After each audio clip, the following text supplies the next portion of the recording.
can't buy. It resides between my eyes. Walked through the fire, came out better on the other side. See, life's like a beach if you find the sand. And right now, I feel like 100 grand. You are listening to Inspired Insider with your host, Dr. Jeremy Wise.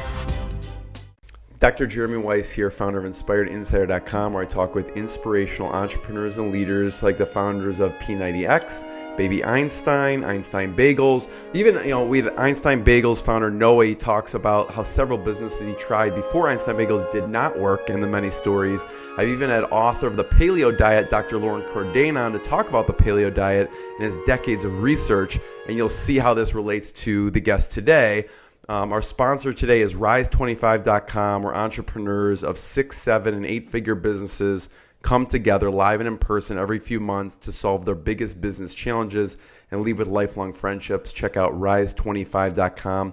It's run by myself and co-founder John Corcoran, and it's application only. Today, I'm very excited. We have Megan Remer. She's founder of the potato chip company, Jackson's Honest. They have beautiful labeling. I'm sure you've seen the chips on shelves in grocery stores.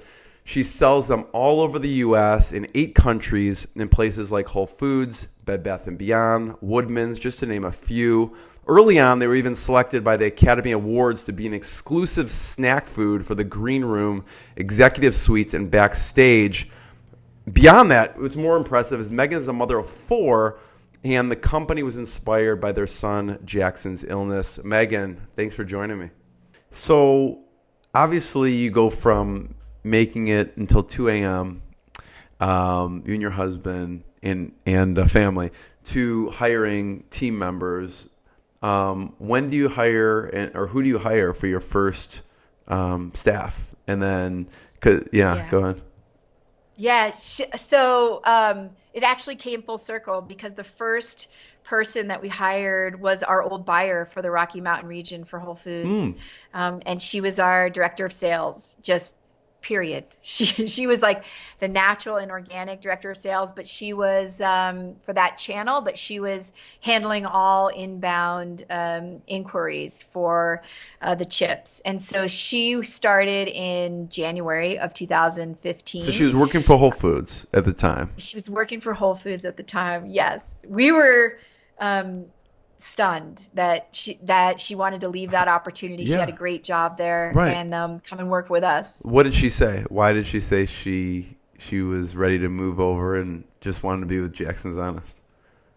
She really liked our brand. She really liked the quality of what we were producing, and she really liked the story, and she liked the mission behind it. And she had a great rapport with Scott and I from working closely together. And so she was ready to be part of something from the ground up and start something. I mean, we like, she created the process she wanted, and everyone who's joined us has been able to craft their role the way they wanted it to be. Yeah. And so, it's certainly a risk for someone to leave a position like that, or any other, sales position with a more established company. But they've had a lot of autonomy, and they've had a lot of, wide berth to create their space the way they wanted to, and they're all excited about it. So she was the first one in January 2015.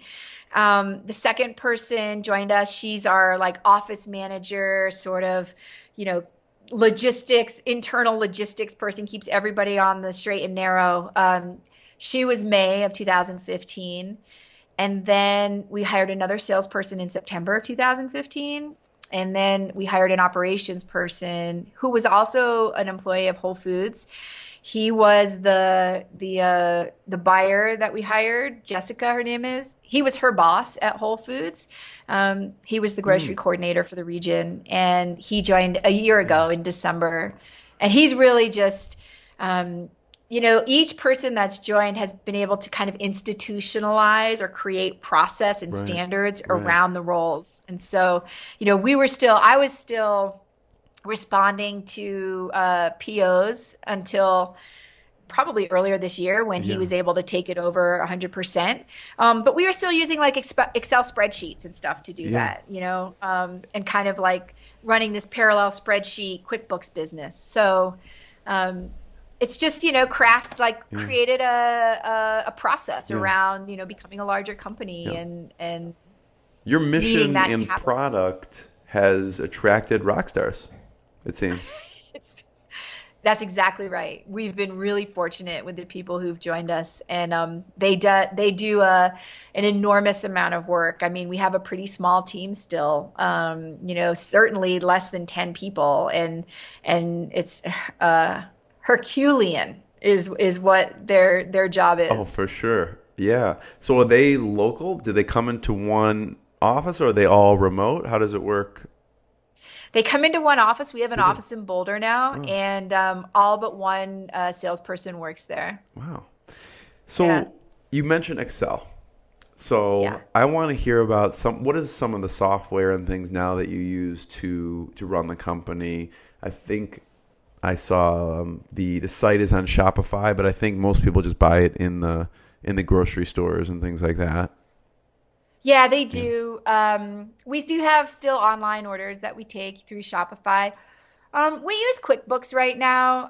We're transitioning to an enterprise software system in January that we're really excited about. Mhm. We think it's a little bit early to do it, but it's also this kind of, I think it's this narrow window of getting locked into QuickBooks where you then can't transition to something like this enterprise system. So we're excited to do that. We think it's going to be a pretty meaningful change to the way we operate our business and the Mhm. access that everyone can have to the state of the business at any point in time. Any other tools or softwares that you use on a daily basis that allow you to run your life or business that be important for everyone to know? No, no, No. really not. Just my Google Calendar. Google Calendar, exactly. So flavors.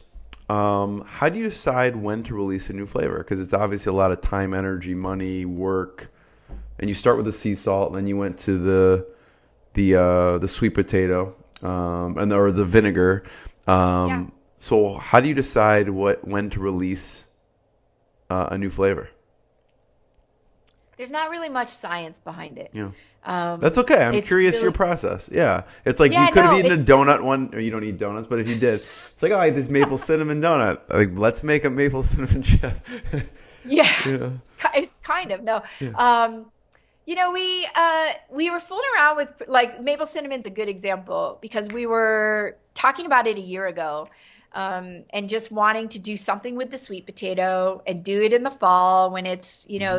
that seasonal time and Thanksgiving and we just didn't have we just couldn't line it up. Like we didn't know what kind of spice blend we wanted to use. We didn't want to do like a pumpkin spice thing, but we wanted it to be this fall flavor. And so, I think it's just a timing thing, like how far in advance we need to look at creating the new packaging and getting the spice blend created and then going through the iterations Right. of, adding more cinnamon or nutmeg or whatever is in it, right? And so it's really just sort of what we have the bandwidth for. Right. Like right now, we're gearing up because we have these tortilla chips. And so we've had three flavors. We've had a blue corn, a yellow corn, and we've had this salsa fresca flavor. Yeah.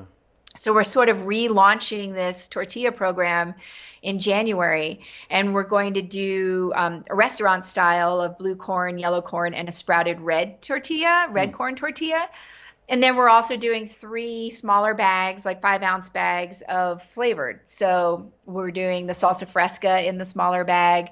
We're doing like a churro, kind of a maple cinnamon tortilla. Right. And we're doing a lime with sea salt. And so, that's been a real focus for us where I don't like it's put any kind of potato chip flavor on hold Yeah. because we're really excited about the tortilla platform, and those are organic, non-GMO, obviously cooked in coconut oil. Right. So, it's really kind of just I think what lines up when, and Yeah. possibly looking at doing something for the summer with potato chips next year, but it's something we have to kind of start thinking about right now in order to get all the film that we need and the packaging done. So is And it like about a year in advance for you yeah, to, kind of, yeah, yeah. yeah.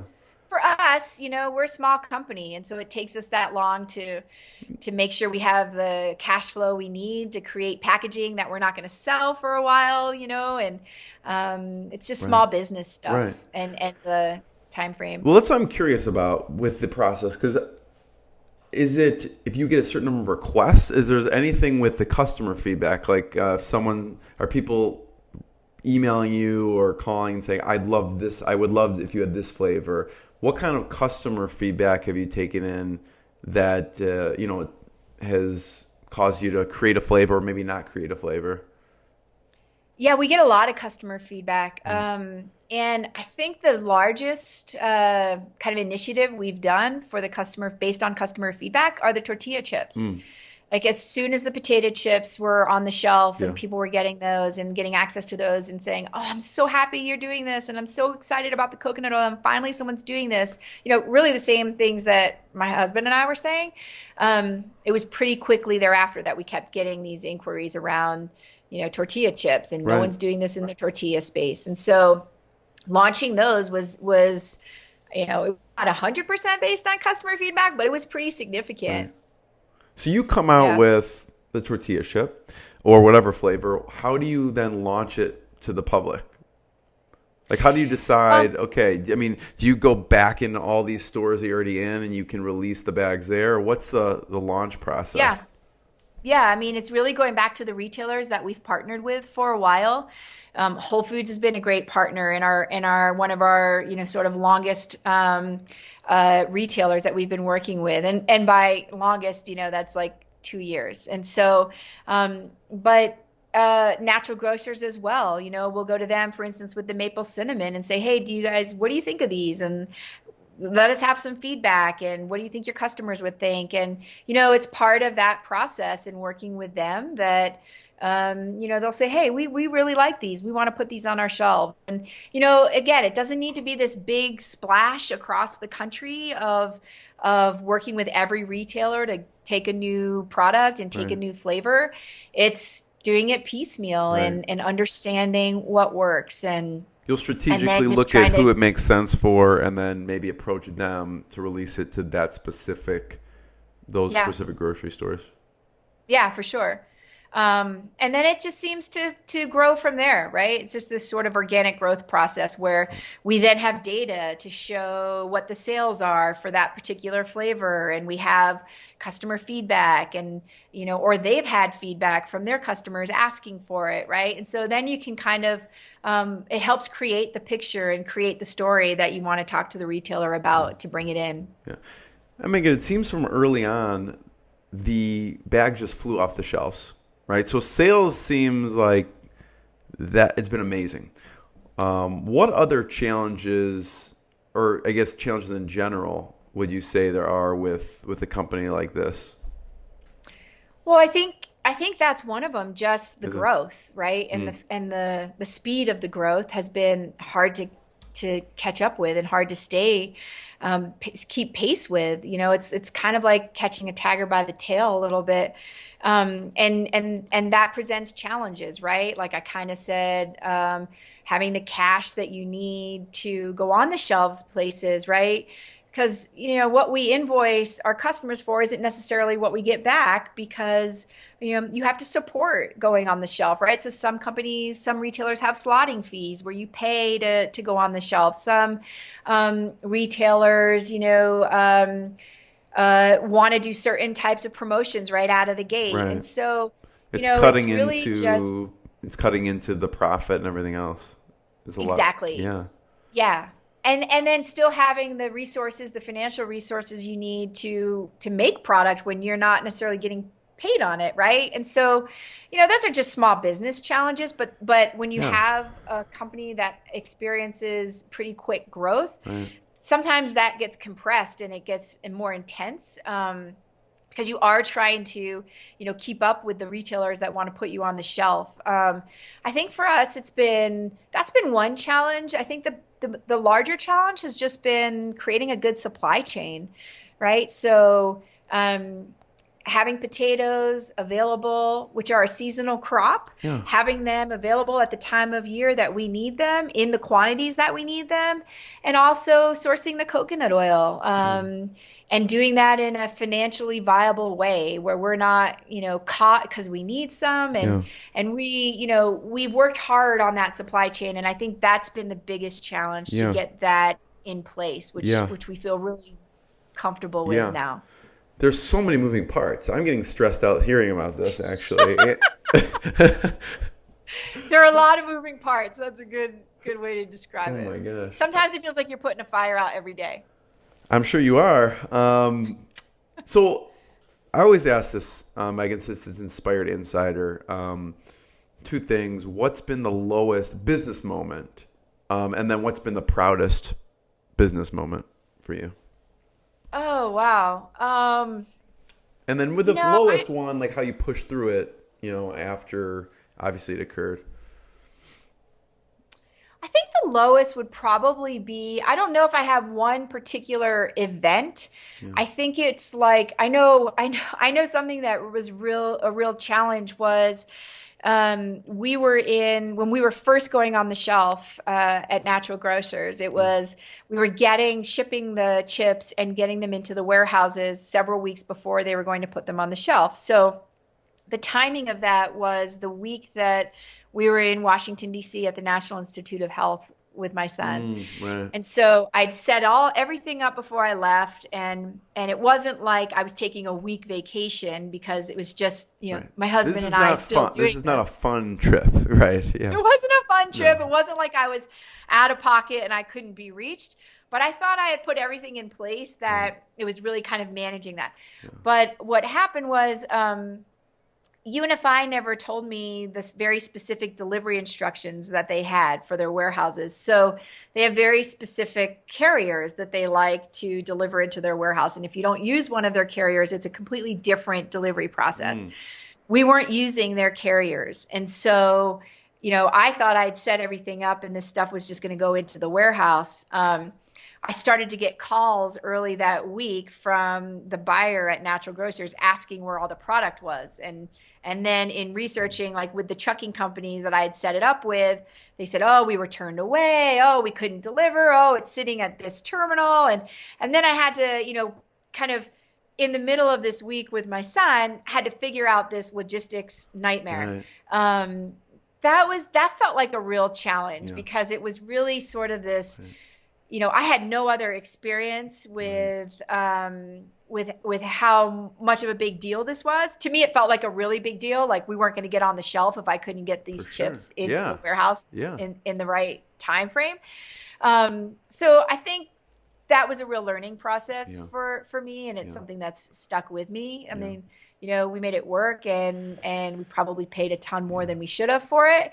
But that felt like a real challenge and a Yeah. real sort of not sense of defeat, but it was sort of we're already not on the shelf yet. Like, let's get on the shelf and get people trying these chips. Like, I don't want this to be sort of self-defeating Right. with what we're trying to do right here. Yeah. I think I've had some really interesting highlights with the chips. I mean, one of them being hearing people ask for them and being in the store and seeing them in somebody's grocery cart. I mean, that means a lot to me, and that I always want to tear up when I see that. Right. Because when we first started, we weren't sure if our friends and family were just being nice to us and saying, hey, these chips taste really great, you should sell them. It was like this real leap of faith when we started offering them to strangers who, really don't care about your feelings and will gladly tell you, like, these things taste bad, or, whatever. And so, so getting that positive feedback initially and then continuing to receive it has been, really overwhelming, quite honestly. And then there's like just certain points, I think, throughout this experience. I mean, I've had these unbelievable opportunities through the chips and meeting people that, I would never have met in my life without having this company. And one that sticks in my head is going to this conference about a year ago, and there was a party at Whole Foods, like at the headquarters. and John Mackey was there and he was speaking, and it was this beautiful, October night in Austin with a local band playing, and all these people there who are industry leaders, and I was there as part of, this sort of innovative company. Right. And it was this surreal moment for me, like, what? I am standing on the rooftop deck at Whole Foods headquarters Pretty in cool. Austin. Like, I'm like a mom of 4 kids, like a stay-at-home mom forever. What am I doing here? So it's kind of those like very sort of episodic events that have happened. But just even going on the shelf at Whole Foods, like I said, or Natural Grocers or Wegmans, and having people across the country say, "Oh, I bought your chips. These are great." That's meaningful. Yeah. Amazing. Megan, it is truly amazing. And, how I would have wanted you to respond in that challenging time is they're mapping my son's genome. Just figure it out. Like, like, what is she talking about? Okay, we'll just figure it out. Amazing on both accounts. So where should we point people towards right now? I have one last question for you. Where should we point people towards online? Obviously, they could check out Jackson's Honest products at whatever local grocery, Whole Food, or wherever they find on the shelves. What's the website or maybe social media channels that people should check out for you? Yeah, so the website is jacksonshonest.com. You're gonna put me on the spot with the Twitter. I think it's you at don't need Twitter, Jackson's Honest. I don't know if people tend to engage in certain mediums for Jackson's Honest more than others or not. I think Instagram's been a big push for us this year, and we've seen a lot of good activation on Instagram. We love to do giveaways with other brands. We've got a great one going on right now. I think what I would ask for kind of a takeaway is to just, not necessarily buy our chips, but just check out the story and check out why. Just understand the difference between coconut oil or a healthy saturated fat and a polyunsaturated vegetable oil. That's it. There's an educational process there, and there's a reason why one is different than the other. And so, incorporating those fats into your lifestyle in whatever way, shape, or form is possible makes a difference. And it certainly makes a difference if you're struggling with anything that's autoimmune based, from skin outbreaks like eczema to a serious autoimmune disorder like my son, or an MS or ALS. That kind of pro-inflammatory versus anti-inflammatory foods, they matter, particularly when you're facing a real medical challenge. Yeah. And I'll say it. I mean, they should check out the story, but they should also buy the chips. They're really good. I mean, like I said, I would have them here to show up, but I ate them all. Last question, Megan, is just from this journey. I mean, it's been crazy family journey, crazy, business journey. What should we leave people with? Whether it's a big takeaway or a big lesson so far. I think it's really just keeping it positive. Like for me and the business, and having the response that we've had, my personal life and my family, it felt for several years really bleak. With my son and what he was facing and not having any answers. And yet, we continue to move forward and try to keep searching and keep trying to understand how we could help him. And so, we always tried to keep it in this positive place, not knowing how long, he would be with us and we'd have him in our life. And so, every day had to count because of that. And it still does. And so, that's what I think is my priority, and through the business as well as through, my home life, is really taking something that seems negative, or, sort of a lemon, and turning it into lemonade and making it into something really positive. Yeah. Megan, I want to be the first one. Thank you so much. I really appreciate what you do. And, thanks again. I appreciate it. Thank you, Jeremy. It's been great to speak with you. I've had a good time. You too. Thanks. What I got, you can't buy.